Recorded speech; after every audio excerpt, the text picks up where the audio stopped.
Hello everyone, EtherSong here, and I'm back with another Blue Protocol video. So the other day, the developers held their 10th Blue Protocol communication livestream, and let's just say it was very badly received by the Japanese community. There was a survey held at the end of the stream, and over 70% of the players said it was not a good stream. After the stream, many players went to vent their frustrations online as well on sites like 5chan and Twitter. So why is this stream so negatively received? Let's take a step back and look at what the stream was about and talk about what parts of it agitated players. The stream covered two main topics. The first was about fixes and adjustments being made to the game, and the second was about the upcoming August update. As usual, the developers talked about bug fixes being made and continued efforts to stop cheaters. Beyond that, they're also making adjustments to the venture board system by increasing the number of boards that can be active at once and working to make improvements to the UI surrounding selecting and viewing these boards. These boards appear to be the developers' alternative approach to quests. They are a list of tasks connected by lines. By completing them, recipes, materials, and experience can be acquired. But since they have been introduced, many players have been frustrated by the micromanagement and limits that come with them. Originally, only 5 boards could be active at once, meaning players would constantly have to disable and enable boards based on the area they are in.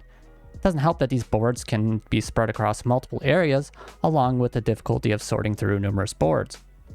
Allowing 10 boards to be active will help alleviate some of these problems, but many players still find the system to be quite the hassle to use. Continuing on, other adjustments were made. Items acquired by Gasha can no longer be sent to others. It is now possible to gather while mounted, and drop rates for the beta skill upgrades have been increased. In addition, various changes have also been made to the classes. Blade Warden skills were adjusted to help them better fulfill their role as a tank. However, the game currently doesn't have a hard trinity, and the Blade Warden has suffered as a result. Most enemies would just end up attacking whoever was dealing the most damage. The Foe Breaker itself better fills the role of the Blade Warden by being able to spin and group up enemies. We'll have to see how these changes affect the Blade Warden. It feels like the developers are still trying to figure out what they want to do with each of these classes. Beyond that, the Twin Striker got some minor adjustments. The Keen Strider had its basic attack damage increased and some cooldown times reduced. And finally, the Spellweaver and Foe Breaker were both hit with nerfs. To give some context to this, most Spellweavers only use 3 skills, with the 4th skill sometimes swapped out. Concentrate to regenerate EP, follow bullets for extra damage when using a skill, and the Icicle skill to spam for damage. The final skill was often set to Blizzard for building up the party chain. In this update, both Icicle and Blizzard received nerfs. Icicle got a reduced chance to flinch enemies, and Blizzard was changed to a 40-second cooldown. However, many players felt like the developers were nerfing skills because they were the most used ones, instead of considering why that is. The reason Icicle and Blizzard are used is because there are no better alternatives. The same can be said with the Foe Breaker, who always takes Rock Body and Dust Vortex skills. And in this update, we can see the Rock Body skill being nerfed as well. This lack of choice when choosing skills seems to be one of the main problems the game currently faces. To start, players can only equip 4 skills. Many of the skills that are available are lackluster, not interesting to use, and only have a simple function such as dealing damage with a small debuff. Despite there being only a small number of skills, many of the skills fulfill similar roles, meaning there's no reason to pick the weaker skill. Because of this, most classes end up only having one real build that is used. There's only an illusion of choice. However, it seems like the developers are aware of the problem with the skill numbers and diversity and said they are planning to do something about it. I personally would like to be able to equip more than 4 skills. I think being able to equip around 6 skills would make the game feel a lot better. Also, I would like to see the skills have more diversity, defined functions, and impact. Currently, there are just too many skills that perform the same role and simply aren't fun to use. I'll be looking forward to what changes they make to this area of the game. Depending on how they approach it, the game's combat could become a lot more interesting. But returning to the class changes, these nerfs to Spellweaver and Foe Breaker made many players question the developers. Are they nerfing for the right reasons? Do they need to be nerfing skills this early on? By nerfing skills, could they just end up driving even more players away? Some players felt like the developers shouldn't be focusing too heavily on class balance currently because there are many more important areas of the game that need to be looked at. Moving on, we got some information about the upcoming August update. The main draw of this update is the Blitz Lancer, a new class. Apart from that, some new areas and missions are also being added to the game. This update is also bringing some new choices to the beauty salon. This includes some new hairstyles, a new two-tone color option, and some new makeup options. The shop is also getting some new items added to it, including a bundle celebrating the new class.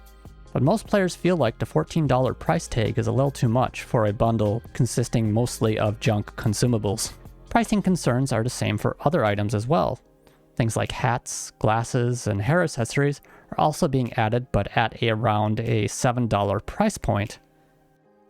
A new maid and butler Gasha and a pig mount Gasha was also introduced along with some new weapon skins. It seems like the players like the new clothing, weapon skin, and mount options.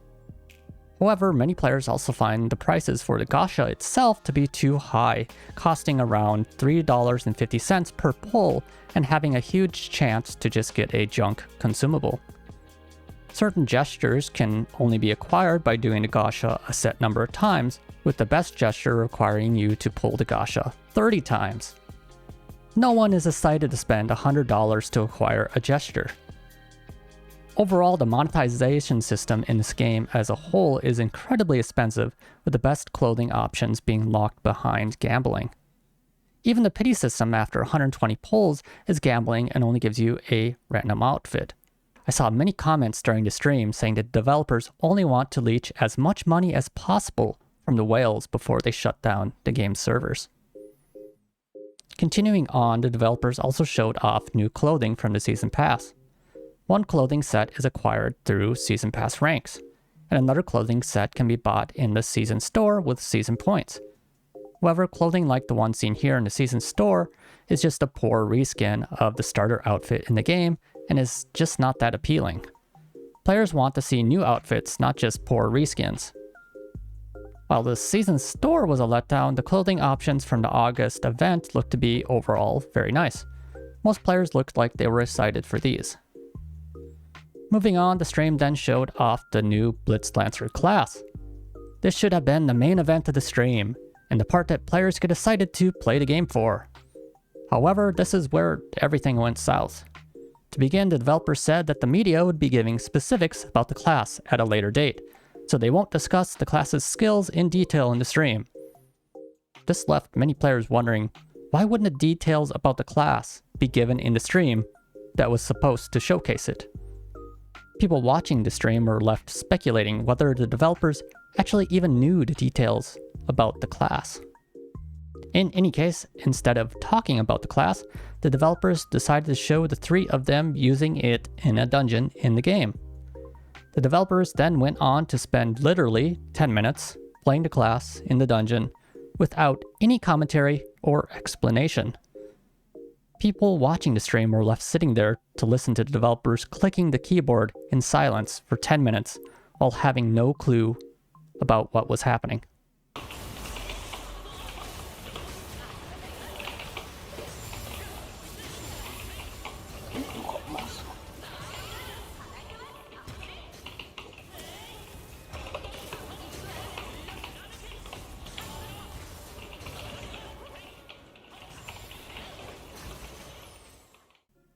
Players were left wondering why a video showcasing the class wasn't prepared.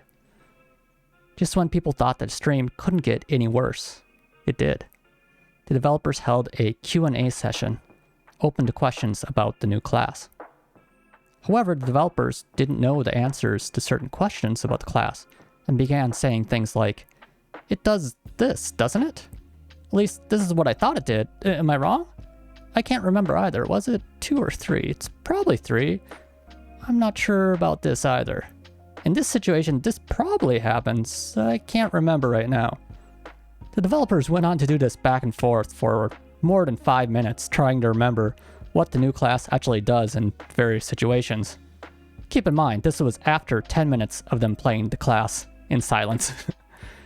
People in the stream were left dumbfounded watching the developers who, in a Q&A session, were so uncertain of the class they were supposed to be answering questions about. Comments flooded in questioning if the developers even played the new class before. Others asked for someone who actually knows about the class to answer the questions. The final nail in the coffin was when the stream ended by giving out serial codes to junk items that no one cared about. In summary, there were many small factors up until now and throughout the stream that left players feeling frustrated.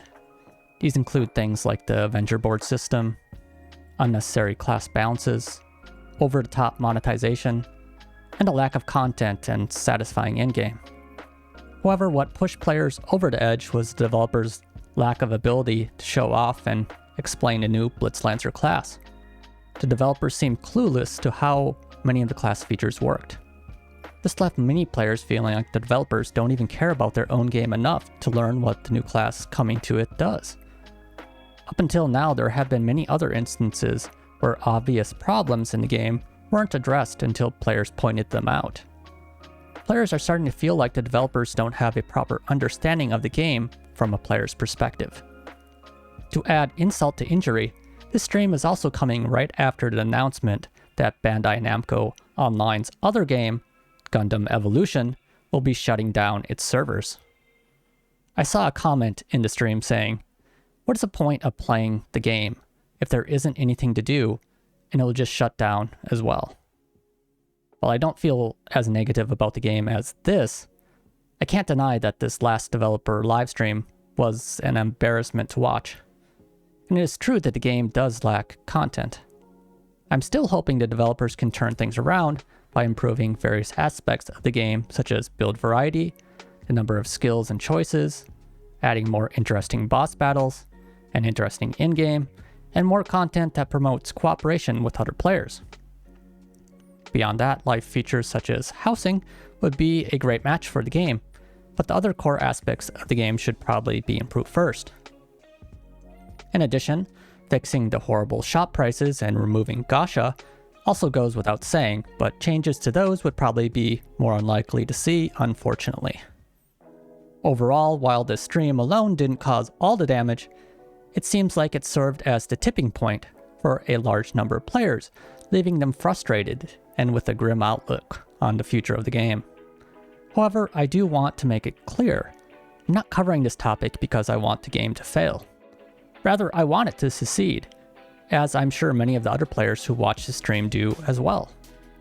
Once players stop caring altogether is when the game is truly in trouble. In any case, hopefully the developers can continue to improve the game and regain the trust of their players. Let me know what you think of this situation in the comments. And as always, thanks for watching. Later.